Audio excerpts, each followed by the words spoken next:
new episode of From the Mind to the Self, the podcast dedicated to you for a more conscious and happier life. Breathe, and let us begin. Conscious mind, subconscious mind, and inner automatisms. Why we want to change, but often repeat the same patterns. Episode 3 of the podcast, From the Mind to the Self.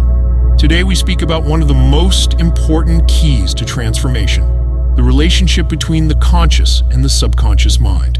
The conscious part is the part that decides in the moment. It is the part that says, from tomorrow, I will change. I want to feel better. I want to be freer. I want to live with more love. The subconscious part, instead, is deeper and more automatic. It contains emotional memories, habits, conditioning, fears, associations, family patterns, and learned programs. We can say it very simply. The conscious mind chooses the destination. The subconscious often drives the car. And if the subconscious is programmed around fear, lack, or defense, we may desire a new life. But we will keep returning to the old roads. Not because we are weak, not because there is something wrong with us, but because an automatic program is stronger and faster than a new conscious decision. From a scientific point of view, many automatic responses involve circuits connected to memory, emotion, and survival.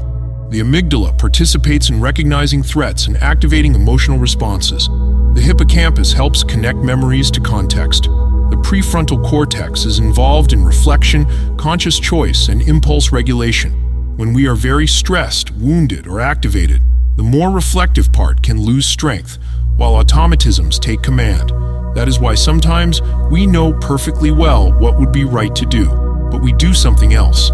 It is not only a lack of willpower, it is the system repeating what it knows. Let us take an example. A person says, I want a healthy relationship. With the conscious mind, they truly want it. But in the subconscious, they may have learned that love means instability, chasing, or fear of being abandoned. So, without realizing it, they may choose unavailable people or complicated dynamics.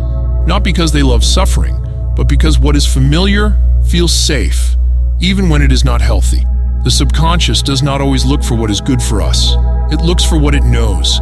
In the rebirth method, the work is not to judge ourselves. It is to bring light to automatisms. When I understand that a reaction is not aligned with the identity I desire, but is a program, I can begin to transform it.